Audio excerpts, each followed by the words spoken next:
Hola, amada familia Corandeo. Este es nuestro segundo devocional matutino 2025, Verdad para Vivir. Bienvenidos. Marzo 13. El respeto por el templo, dirigido por el pastor José Ángel Ramírez. Entrando Jesús en el templo, comenzó a echar fuera a los que vendían, diciéndoles: escrito está, mi casa será casa de oración, pero ustedes la han hecho cueva de ladrones. Jesús enseñaba diariamente en el templo, pero los principales sacerdotes, los escribas y los más prominentes del pueblo procuraban matar a Jesús y no encontraban la manera de hacerlo, porque todo el pueblo estaba pendiente de él, escuchando lo que decía. Lucas 19, 45 al 48. El hermano José Ángel Ramírez es pastor de la Iglesia Reformada Nación de Dios en Cartagena, magíster en estudios teológicos, es tutor académico y asesor de tesis en el Seminario Reformado Latinoamericano y tutor de escritura en el Seminario Teológico de Westminster en español. Es autor de varios libros. Está casado con la hermana Lisette Lugo y es padre de Jeremías, Belén y Timoteo. Muy buenos días, mis hermanos, ¿cómo se encuentran? Buenos días, buenos días. Buenos Bien, días, gracias. bien. ¿Cómo están todos? Bueno, el día de hoy nos acompaña, Buenos días. el día de hoy nos acompaña el pastor José Ángel Ramírez. El pastor es de la Iglesia Reformada Nación de Dios en Cartagena. Entonces, pastor, adelante para que nos puedas dirigir el día de hoy. Muchas gracias por la invitación, por aceptar la invitación, discúlpanos. Hola, hermanos, buenos días, ¿me escuchan bien? Sí, señor. Sí, señor. Ok. Bueno, me presento ante ustedes, como dijo la hermana, soy José Ángel Ramírez, pastor en una iglesia reformada en la ciudad de Cartagena, una iglesia presbiteriana y reformada en la ciudad de Cartagena, en Colombia. Cartagena es una ciudad en el norte de Colombia. ¿Qué más? Bueno, también soy tutor de escritura del seminario Westminster y asesor de tesis del seminario reformado latinoamericano. Y bueno, estoy casado por la gracia del Señor hace 7 años y tenemos 3 niños, los 3 pequeñitos. Uno tiene 4 años, que es el mayor, luego viene la nena, que tiene 2 años, y un bebecito que tiene 11 meses. Ya el próximo mes cumplirá su primer añito. Entonces, estoy para servirles en todo, y si gustan pueden acompañarme a Lucas capítulo 19. Lucas capítulo 19, versículo 45. Lucas capítulo 19, versículo 45.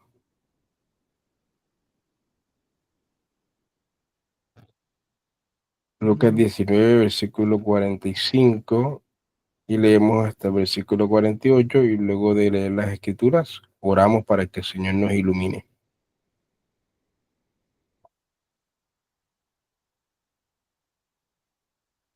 Dice la palabra de Dios: y entrando en el templo comenzó a echar fuera a todos los que vendían y compraban en él, diciéndoles: escrito está, mi casa es casa de oración, mas vosotros la habéis hecho cueva de ladrones.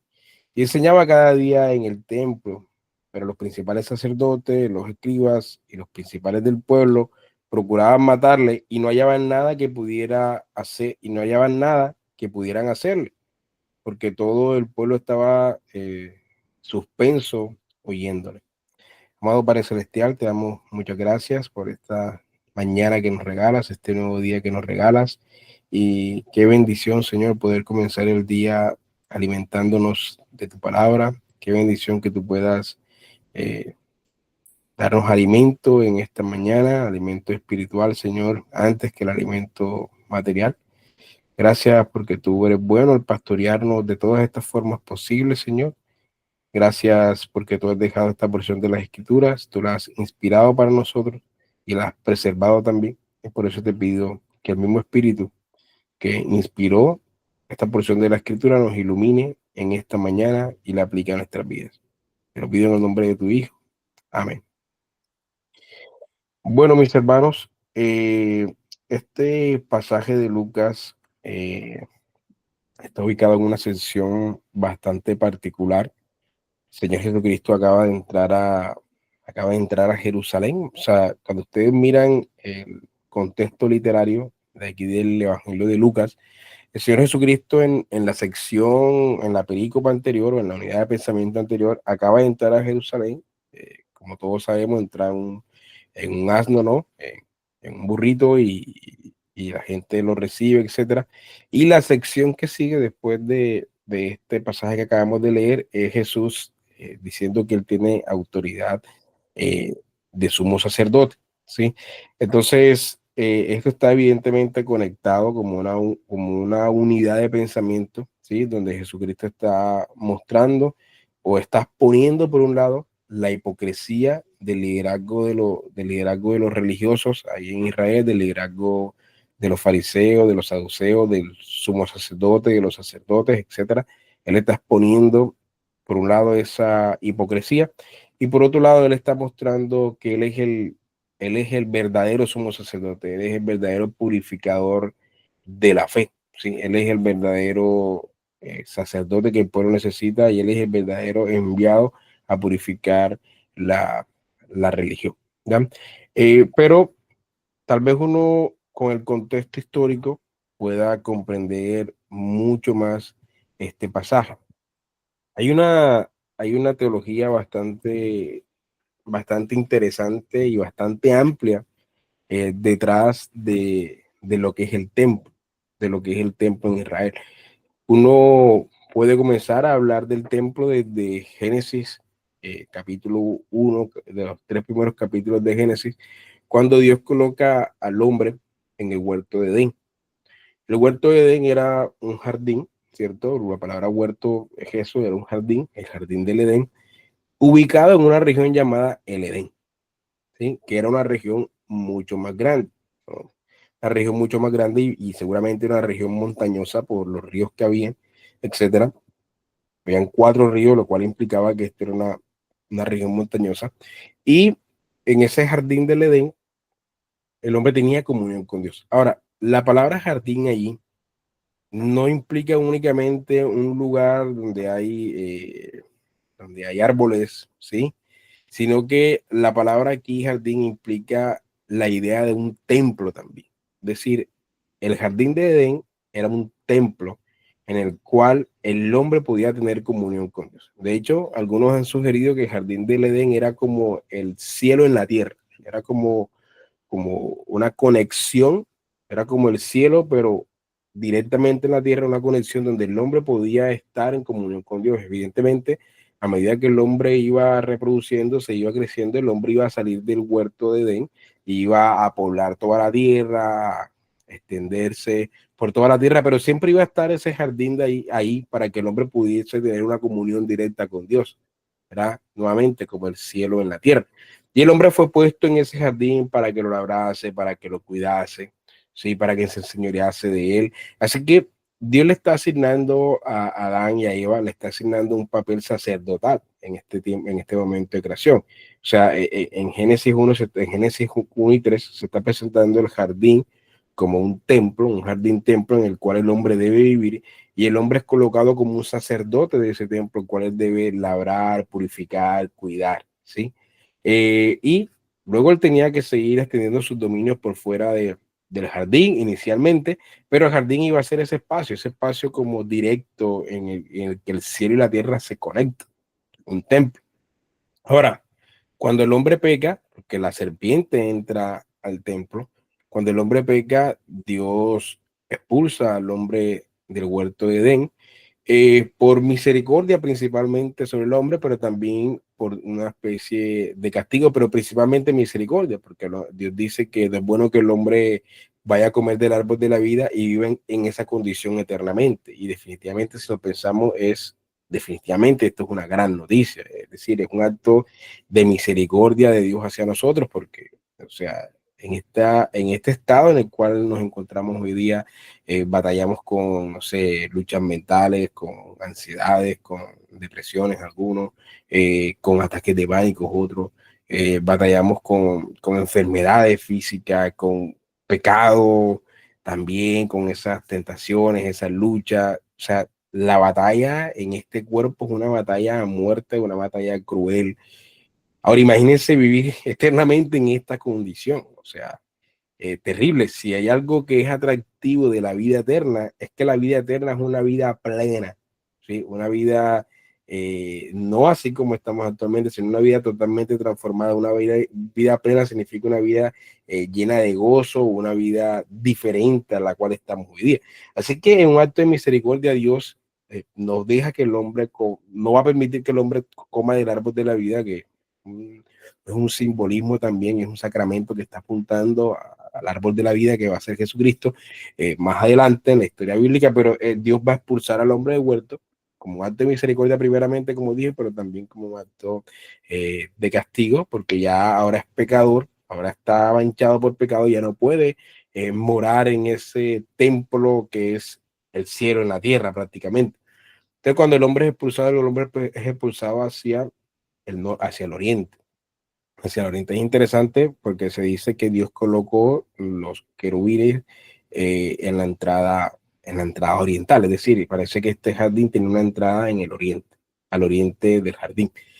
Y luego en la historia bíblica, digamos, se pausa esta idea del templo, pero cuando llegamos al Éxodo, que Dios convoca a una nación para que sea su pueblo, cuando Dios convoca a esta nación, Dios establece el tabernáculo, primeramente el tabernáculo. El tabernáculo era la idea de que Dios estaba en medio de ellos, es decir, es la idea de que ellos pueden tener comunión con Dios en ese lugar, en ese tabernáculo, a pesar de que las cuatro paredes no pueden retener a Dios, como dice el libro de Hechos, ¿no? O sea, Dios no puede ser retenido por las cuatro paredes, pero es la idea en la cual Dios quiere transmitir a su pueblo de que en ese lugar pueden tener comunión con Él. Si nosotros a veces necesitamos estos espacios físicos para sentir que realmente podemos tener comunión con Él. Y ese era el tabernáculo ahí en el pueblo, en el Éxodo, en el desierto. Eh, Ese tabernáculo indicaba que ahí podían tener comunión con Él, pero también indicaba que Dios moraba en medio del pueblo. Si Dios iba donde iba el pueblo y el tabernáculo estaba en todo el medio o sea, siempre iba en la mitad del pueblo, como siendo como el centro religioso del pueblo, ¿sí? Indicando que Dios moraba en medio de ellos, indicando que ahí podían tener comunión con Él. Así que este tabernáculo es un recordatorio del Edén. Dios está recordando el Edén, porque cuando ellos son expulsados del Edén, Dios le da la promesa de que ellos algún día serían readmitidos. Dios le dice a la mujer que de su simiente aparecerá quien aplastará la cabeza, la simiente de la serpiente, que es la culpable de que hayan sido expulsados del huerto. Así que aquí hay una promesa de sanción, una promesa de castigo hacia la serpiente, pero también hay una promesa de redención hacia el hombre, es decir, el hombre en algún momento va a ser readmitido en el Edén, en el huerto de Edén. Entonces, la salvación se va a describir en esos términos de ahí en adelante. De ahí en adelante la salvación se describe en los términos de que el hombre va a ser readmitido en él, de que algún día el hombre va a ser readmitido en el huerto de Edén. Y este tabernáculo en medio del pueblo era un recordatorio de eso, era como un símbolo edénico, le dicen los teólogos, símbolo edénico de que el hombre podía tener comunión con Dios allí. Y luego ese tabernáculo va a morar, va a estar con el pueblo hasta la época de Salomón, cuando Salomón construye el primer templo, un templo magnífico, una casa de Dios hace Salomón, y en esa casa van a haber varios atrios, pero el más importante de ellos va a ser uno dentro que se va a llamar el lugar santísimo. El lugar santísimo, cuando lo leemos, vemos todos los símbolos hedénicos que hay ahí. Se dice que el lugar santísimo tiene su entrada en el oriente del templo, es decir, la puerta oriental, se entra por el oriente. Y antes, en la entrada del lugar santísimo, hay dos querubines protegiendo la entrada, ¿cierto? Y a ese lugar santísimo solamente puede ingresar un solo hombre, el sumo sacerdote, con vestimentas especiales, una sola vez al año y con un sacrificio que ofrecer. Listo. Entonces, una vez al año, un hombre con vestiduras especiales y con un sacrificio que ofrecer ingresaba a ese lugar santísimo y ofrecía, y tenía que llevar incienso también, incienso, y entonces ofrecía el sacrificio. Este lugar santísimo, nuevamente, es, no solamente es un símbolo de que Dios está en medio del pueblo, sino de que ellos pueden tener comunión con Dios allí. Pero el lugar santísimo nos predicaba dos cosas. Nos decía primero que el hombre está excluido de esa presencia de Dios. Es decir, el hombre ha sido expulsado del huerto del Edén. El hombre ha sido expulsado de la casa, del jardín, templo, casa de Dios, ¿sí? Pero también anunciaba que el hombre iba a ser readmitido, porque un hombre entraba con vestiduras especiales, es decir, cuando tengamos vestiduras especiales podremos ingresar a ese templo a adorar, y cuando el sacrificio sea presentado, etcétera, y por supuesto se va a conectar con la obra de Cristo, ¿no? Cristo es ese sumo sacerdote que ingresa al templo, que ofrece, no con un sacrificio aparte, sino ofreciendo su propio sacrificio. Y luego cuando Cristo muere, por ejemplo, en la cruz, se dice que el velo del templo se rasgó en dos, y el velo del templo es el velo ese para entrar al lugar santísimo, es decir, indicando, dice el autor de Hebreos, que ahora la entrada está abierta para todos desde cualquier parte, ¿sí? Entonces, aquí hay en teología bíblica hay una información bastante interesante del templo, y de cómo tener comunión con Dios en ese templo. Así que vemos en el lugar santísimo esos dos querubines en la entrada, recordaban al hombre que había sido excluido del huerto de Edén, pero que algún día serían readmitidos con vestiduras especiales, por supuesto, con la morada del Espíritu Santo en medio nuestro. Entonces, en el templo se recordaba eso. Y cuando leemos el Antiguo Testamento, o sea, se menciona la comunión con Dios como viniendo del oriente. Sí, Abraham fue llamado, por ejemplo, viniendo del oriente, y se habla de la exclusión o de ser expulsado de la comunión con Dios como saliendo hacia el oriente. Por ejemplo, Adán y Eva salen hacia el oriente. Luego, cuando Caín mata a su hermano Abel, él es expulsado hacia más al oriente. Cuando se describe que Dios se va, dice que Dios sale por la puerta oriental, Dios sale hacia el oriente. Hay un río que fluye hacia el oriente, etcétera. O sea, siempre hay un mensaje ahí de la entrada al oriental y la salida oriental. Por ejemplo, cuando estos magos vienen a ver a Jesús que había nacido, vienen del oriente, vienen a transmitirse en la presencia de Dios. En fin, siempre hay un mensaje ahí bastante interesante, pero ese primer templo de Salomón, ese majestuoso templo, va a ser destruido en la época del exilio y luego va a ser reconstruido en la época de Nehemías y Esdras, pero luego va a ser nuevamente destruido en la época del año 70 después de Cristo. Pero cuando Jesucristo está vivo, el templo que está levantado es el segundo templo, no es que construyó Salomón porque se fue destruido por los babilonios, sino un segundo templo que fue reconstruido en la época de Nehemías y Esdras, y después ese templo va a ser también, digamos, durante 47 años va a ser reestructurado por Herodes el Grande. Él va a reestructurar ese templo y lo va a hacer mucho, mucho más grande. Listo. Ahora, ese es el templo que está de pie, y ese es el mensaje de lo que ellos entienden por el templo en la época del Nuevo Testamento. En la época del Nuevo Testamento. Ahora, resulta que muchos hombres, los cambistas, habían hecho de ese templo, que era un lugar que señalaba la morada de Dios en medio del pueblo, y que era un lugar para tener comunión con Dios, que señalaba la exclusión del huerto de Edén, pero la readmisión también al huerto de Edén, y que era un lugar para tener comunión con Dios, para gozar de su presencia. Ese lugar se había convertido en una cueva de ladrones. Y se había convertido en una cueva de ladrones porque parece, lo que dicen los comentaristas, es que los judíos, bueno, como, como los israelitas comenzaron a extenderse a vivir en diferentes lugares, algunos fueron a morar a Galilea, otros fueron a morar en el mundo gentil, afuera del mundo gentil, pero había que subir al templo a adorar. Muchos de ellos subían a la fiesta de la Pascua, a la fiesta de los tabernáculos, a la fiesta de Pentecostés. Venía gente de todos lados y subía al templo y ofrecía sacrificio y adoraba. Pero eh, para nosotros hoy día es difícil, cuando vamos a viajar a cierto lugar, llevarnos muchas cosas. Y eso que hoy día viajamos en avión, o viajamos en carro, o viajamos en moto, pero sería muy difícil para nosotros hoy día llevarnos un cordero a ofrecer a otro lugar.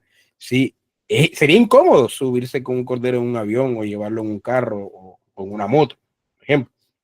Imagínense lo incómodo que era en aquellos días que los viajes eran de 3, 4, 5 días o hasta una semana, porque eran a pie prácticamente en caballos, cargar con animales para el sacrificio, ¿sí? Entonces, las personas que venían de afuera de Jerusalén al templo, pues no cargaban consigo sacrificios, no llevaban consigo los corderos de sus casas, los que ellos pastoreaban o los que tenían en su casa, no llevaban esos corderos porque sería colocarse unas cargas extras para el viaje. Entonces lo que las personas hacen es cuando llegaban a Jerusalén, buscaban a alguien que les vendiera un cordero. Listo. Y entonces tú podías conseguir cordero en cualquier parte de Jerusalén, podías conseguir una ovejita para ofrecer en sacrificio y podías comprarla mucho más barata fuera del templo, ¿sí? Mucho más económica fuera del templo. Pero resulta que cuando tú o traías tu sacrificio de un viaje largo, que muy pocas personas hacían eso, o comprabas tu sacrificio, comprabas tu oveja ahí alrededor de Jerusalén o fuera del templo, cuando tú ibas al templo, entonces te decían ahí los encargados, te decían, mira, te ponían problemas con ese sacrificio, con esa oveja, te decían, mira, este tiene mancha, este tiene, o sea, no cumple con las especificaciones de la ley. Entonces tú decías, bueno, ¿y dónde debo comprarlo? Bueno, tienes que comprarlo aquí en el templo. Aquí en el templo es que te vendemos la ovejita adecuada, ¿sí? Entonces era un gran negocio que habían montado ahí con el sumo sacerdote, los liderazgos de Israel, con los cambistas. Habían montado un gran negocio en el cual las personas que venían desde lejos con ganas de orar, con ganas de tener comunión con Dios, en el único lugar donde les valía y les garantizaba para poder ofrecer su sacrificio era comprándolo ahí en el templo. Sí, comprándolo ahí en el templo porque si no, no te lo aceptaban. Y claro, habían hecho un gran negocio de la casa de Dios. Entonces ya la casa de Dios, ese templo que señalaba a la comunión de Dios, a la morada de Dios en medio del pueblo, y ese templo que señalaba la idea de que ahí podemos tener comunión con Dios, ese templo se había convertido en una cueva de ladrones. Ya no era una casa de oración, era una casa de negocio, era una casa de opresión contra el pobre, una casa de ambición también, ¿cierto? Y se oprimía al pobre, a los pobres de esta manera, y se oprimía a los pueblos de esta manera, y se engañaba al pueblo de esta manera. Y Jesucristo, cuando ingresa a Jerusalén en este relato de Lucas, y sabemos que había entrado varias veces antes a Jerusalén, por lo que menciona el Evangelio de Juan, pero cuando Jesucristo ingresa a Jerusalén, él tiene la necesidad, como el gran sumo sacerdote que es, como el reformador de la fe que es, él tiene la necesidad de ir al templo y purificar su casa y comienza a volcar todas las cosas a los cambistas, etcétera, y lo hace con la autoridad de sumo sacerdote, es decir, está señalando a que él es el verdadero sumo sacerdote, él es quien purifica verdaderamente la fe y de esa manera expone el fariseísmo, expone la hipocresía del liderazgo de Israel. Y entonces luego en la sección siguiente de este texto, vienen a decirle que con qué autoridad él hace esas cosas y él pregunta que con qué autoridad Juan bautizaba y entonces él le responde con una cuestión que ellos tenían miedo de decir, si decían que Juan el Bautista era de Dios, entonces les iban a decir por qué lo mataron. Y si decían que no era de Dios, entonces tenían miedo al pueblo que el pueblo los apedreara. Ustedes pueden leer la idea bien, luego con más calma en casa, pero el punto es que Jesucristo está diciendo que él posee la autoridad porque él es el verdadero sumo sacerdote, él ha sido bautizado por Juan el Bautista como el sumo sacerdote que puede purificar la casa. Él es el verdadero sumo sacerdote que purifica la verdadera religión y declara: mi casa será llamada casa de oración. Y está haciendo una referencia al Antiguo Testamento, pero la idea es esa. El templo era un lugar en donde se señalaba la morada de Dios en medio del pueblo y donde se señalaba que ellos podían tener comunión con Dios ahí. Así que ese lugar era un lugar de comunión con Dios, era una casa de oración. Y oración aquí, o sea, tienes la idea de comunión, de ir y tener contacto con Dios, tener compañerismo con Dios. Pero estos cambistas, estos hombres ambiciosos han convertido esto en un lugar de negocio. Han hecho todo esto de una cuestión de ambición y de comercio con la fe. Pero Jesucristo es el verdadero purificador de la casa de Dios. Ahora, cuando Jesucristo dice esto, anteriormente, nos ha dicho el Evangelio de Juan, Jesucristo ha dicho va al templo, a ese gran templo construido, reconstruido por Herodes, y dice, destruir este templo y en 3 días lo levantaré. Y claro, las personas dijeron, pero ¿cómo este hombre va a levantar este templo en 3 días si nuestros padres se demoraron más de 47 años construyendo? Está hablando de la reconstrucción de ese templo en manos de Herodes, se demoraron más de 47 años. Pero luego, pero el mismo pasaje nos da el significado y nos dice que Jesucristo hablaba de su cuerpo, porque él, Jesucristo, se va a convertir en el verdadero templo. Él es el verdadero templo. Su cuerpo es el verdadero templo donde podemos tener comunión con Dios. Es decir, el templo señala a Cristo, porque es a través de Cristo donde hay la mediación entre Dios y el hombre. Solamente a través de Cristo podemos tener comunión con Dios.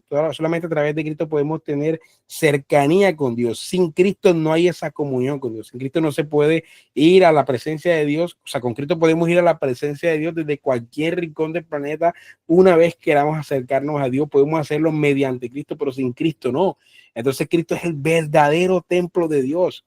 Y no solamente eso, sino que Cristo deja a su Espíritu, al Espíritu Santo, que también es Dios, a que more en medio de nosotros y de esa manera nos convierta a nosotros en templos del Espíritu Santo, porque ahora Dios mora en nosotros para que podamos tener comunión con Dios desde cualquier parte del mundo. ¿Sí? Y por eso, al mismo tiempo, cuando la iglesia se reúne, y la iglesia no son las 4 paredes, es decir, ahora no vamos a pensar que ahí en las 4 paredes donde queda mi iglesia, en el sentido del lugar de reunión, ahí es donde yo tengo comunión con Dios, en ese lugar, porque ahí mora Dios. No, Dios mora en la iglesia, y cuando hablamos de iglesia no solamente hablamos del individuo, el individuo es la iglesia, yo soy la iglesia, sino la iglesia es la comunión de los santos. Por eso cuando la iglesia, el local de la iglesia, cuando nos mudamos a otro lugar, el local sigue, o sea, el local solamente servía para que la iglesia se congregara. La iglesia es la congregación, es el pueblo reunido. Ahí mora Dios en ese momento. Esa es la iglesia, no las 4 paredes. Dios mora en medio nuestro. Dios mora en medio nuestro y por tanto podemos tener comunión con Él como cuerpo, ¿sí?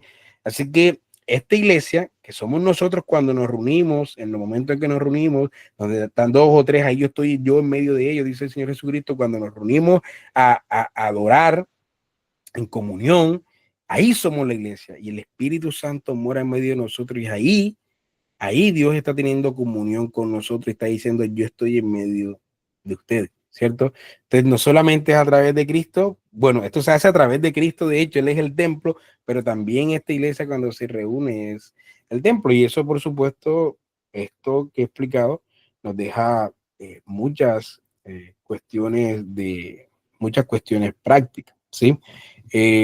¿Cómo me está llamando Dios a pensar diferente?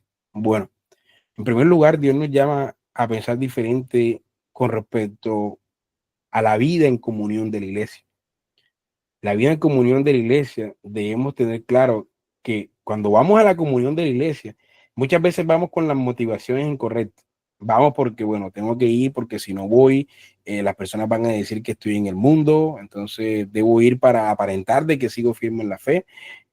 Otros pueden ir a la iglesia porque, bueno, estoy buscando un esposo y ahí hay una chica que me llama la atención o hay un chico que me llama la atención. Otros van a la iglesia simplemente como un club social, es que necesito amistad, necesito amigos, me siento muy solo, etcétera. Y podemos tener cualquier clase de motivación incorrecta para ir a congregarnos con nuestros hermanos, pero en realidad nuestro pensamiento debe ser que en esta comunión de los santos, Dios está en medio de nosotros y yo voy a tener comunión con Dios. Es una casa de oración. Yo voy a tener comunión con Dios en esta congregación, en esta comunión. Voy a tener una comunión pactual con el pueblo del pacto, una comunión con el Dios. Y entonces Dios nos habla a través de la predicación y nos habla a través de los elementos porque Dios está teniendo comunión con nosotros. Pero debemos tener claro eso. La predicación tampoco es una clase de teología. La predicación tiene que ir directo al hecho de que Cristo murió por nosotros, de que Él es nuestro verdadero templo y que Dios está en medio de nosotros morando, de que estamos teniendo comunión directa con Él en ese momento. Debemos tener claro eso cuando nos reunamos los domingos, el día del Señor. Cuando nos reunimos como pueblo, eso debemos tener claro. ¿Qué cosa? Debemos tener claro que Dios está en medio de nosotros, que el Espíritu Santo está en medio de nosotros, que Cristo está en medio de nosotros, que Dios está teniendo comunión con nosotros. Por eso es tan importante la comunión de los santos. No podemos menospreciar esta comunión, al contrario. Dios mora con nosotros en medio de esta comunión y Dios habla a nuestras vidas y Dios transforma nuestras vidas en medio de esta comunión. Por eso no debemos menospreciarla, pero tampoco podemos hacer la cueva del ladrón. Y no me refiero a tener una biblioteca o una librería en la iglesia para vender libros o vender cosas que en la iglesia como panes o cosas así. O sea, el texto no está apuntando por ahí, el texto estaba apuntando a que ellos habían hecho de la adoración un acto de ambición. Lo equivalente hoy en día sería pedirle a la gente dinero para que Dios more con ellos. Es decir, mira, dame dinero y te doy este aceite para que te lo derrames y ahí Dios va a morar contigo. Y ahí el Espíritu Santo viene sobre ti. Es decir, aquí la cuestión es solicitar dinero, porque sin ese dinero no se podría adorar a Dios. Eso es lo que es la cueva de ladrones hoy día. Y hoy día, bueno, por lo menos en mi iglesia y en muchas de nuestras iglesias no sucede de esa manera, ¿sí? Pero se puede convertir en cueva de ladrones cuando vamos a la iglesia con las motivaciones incorrectas, cuando vamos a la comunión de los santos con las motivaciones incorrectas. Cuando hablo de iglesia no estoy hablando de las cuatro paredes, nuevamente, estoy hablando de la comunión de los santos, de la comunión, el cuerpo que se reúne. Y cuando vamos a esa comunión, el día del Señor, con las motivaciones incorrectas, posiblemente podemos estar convirtiendo la casa de Dios en una cueva de ladrones. Podemos estar convirtiéndola en esta comunión, podemos estar convirtiéndola en un club social o en un club para conseguir pareja, no sé. Entonces no podemos ir con esas motivaciones allí. Pero también nosotros mismos somos templo del Espíritu Santo. Dios mora en nosotros de tal manera que no solamente es que Dios está con nosotros cuando nos reunimos los domingos en la iglesia, el cuerpo reunido, ¿no? De fe, el cuerpo redimido juntos. No solamente estoy hablando de eso, sino que yo también soy la iglesia porque yo también soy morada del Espíritu Santo. Y yo también debo entender que desde cualquier rincón del planeta, incluso en este momento, yo desde este computador en esta oficina, ustedes en sus casas o en sus lugares de trabajo, en sus autos camino al trabajo, desde ese lugar, siento que ustedes son el templo del Espíritu Santo, Dios mora en ustedes, el Espíritu mora en ustedes, Cristo mora en ustedes y tienen acceso directo a la comunión de Dios desde cualquier parte. Ya no tienen que tomar un avión para ir a Jerusalén, para buscar ahí el lugar de los lamentos, para ver en qué parte estaba el lugar santísimo, para desde ahí tener comunión con Cristo. No. Cuando Cristo murió, el velo del templo se rasgó en dos, indicando que la entrada al lugar santísimo está abierta para nosotros desde cualquier rincón del planeta. Por eso ahora la iglesia es universal. Por eso ahora la iglesia está en todas las regiones del mundo, porque desde cualquier rincón del planeta podemos tener entrada libre, entrada directa a la presencia de Dios, al huerto de Edén a través de Cristo. Y por supuesto, estoy señalando a una edad futura en la cual toda la tierra sea redimida y toda la tierra sea ese huerto de Edén nuevamente, en el que tengamos una comunión plena con Dios. Pero y ahora podemos gozar de esa comunión directamente porque somos templo del Espíritu Santo y también a través de la comunión de los santos el domingo cuando nos reunimos en el día del Señor. Y de esa manera Dios también está reordenando mis afectos a cómo debo a estar claro de que el Espíritu mora en mí y por tanto Dios mora en nosotros. Esto es increíble. Dios no solamente está sobre nosotros, Dios no solamente gobierna sobre nosotros, Dios mora en nosotros a través de su Espíritu Santo y por eso ahora somos templo y tenemos comunión directa con Él. Y de esto como debemos pensar tanto en nuestra vida particular individual como en la comunión de los santos. ¿Y qué me está pidiendo Dios que haga hoy? Dios nos está diciendo, mi entrada está abierta, la entrada a la comunión conmigo está abierta. Esa exclusión del huerto del Edén ya no es así. Ya los querubines no están en la entrada. Cristo pasó por en medio de ellos ofreciendo el sacrificio y ahora nos dio unas vestimentas especiales que es el Espíritu Santo morando en nosotros. Y ahora con estas vestimentas especiales, el Señor nos está diciendo, hoy puedes tener comunión conmigo. Hoy puedes venir a mi presencia, hoy puedes adorarme, hoy puedes orar conmigo, hoy puedes orar a mí, hoy puedes tener comunión conmigo porque yo moro en medio de ustedes. Yo moro en medio de ustedes. Así que, mi hermano, si hoy hay algo que te esté afligiendo, luchas mentales, depresiones, ansiedades, ataques de pánico, que hoy día son tan comunes, enfermedad, crisis financiera, lo que te está agobiando hoy, mi hermano, recuerda, Dios te dice hoy, la entrada al lugar santísimo está abierto.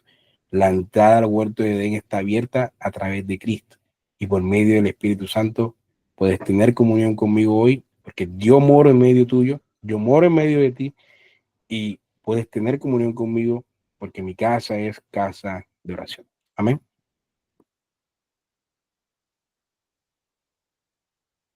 Bueno, mis hermanos, no sé si tengan alguna pregunta. Vamos a terminar orando y pasamos a las preguntas.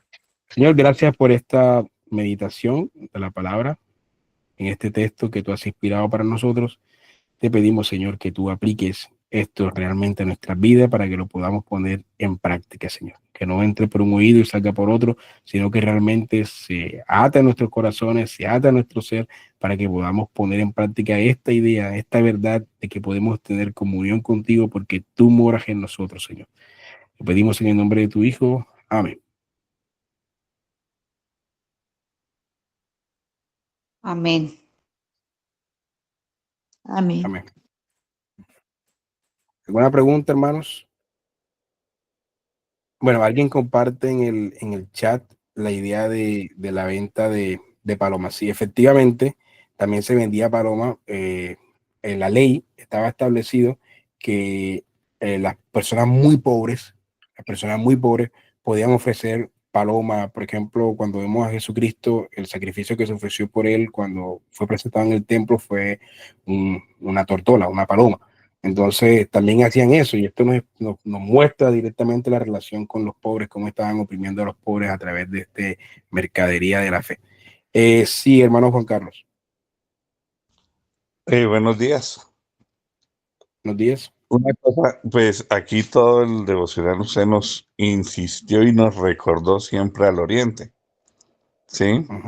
Y me llevó aquí a Génesis 2, donde Dios hizo en el huerto de Edén, de los 4 ríos, el único que señala es el de Hiddekel, que va al oriente.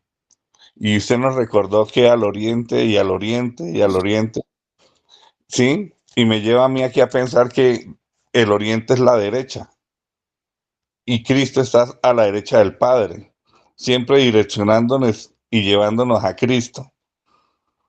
Dijo usted también, nos recordó que a la derecha los 2 querubines cuidando la entrada al templo, cuidando a quién, a la entrada a la derecha, que es Cristo, y me da inquietud eso que a veces no damos, que siempre Dios nos lleva con dirección a su Hijo. Así es. Es una afirmación, no es una pregunta. No, no es una afirmación, viendo todo lo que siempre es al oriente y a la derecha.